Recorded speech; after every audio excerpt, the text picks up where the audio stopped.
ওমা কি দেখছো মা টিভিতে?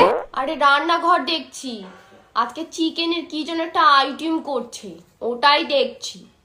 ও তাহলে আজকে কি রান্না করেছো মা?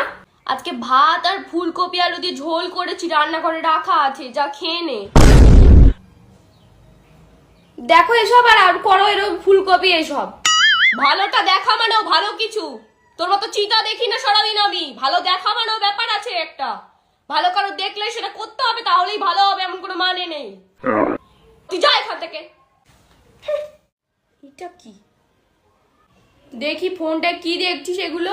হ্যালো, অফারটা কিন্তু আজকেই শেষ। এই মাল আর পাবেন না, এক্ষুনি নিয়ে নিন। এটা জানতে হলে তোমাকে ওয়েট করতে হবে মা।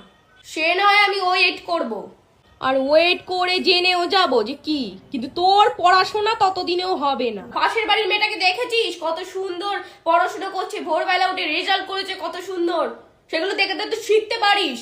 ভালো দেখা মানেও একটা ভালো ব্যাপার, কারণ ভালো দেখলেই যে করতে হবে এমন কোনো মানে নেই, ভালো দেখাটার মধ্যেও অনেক ভালো আছে।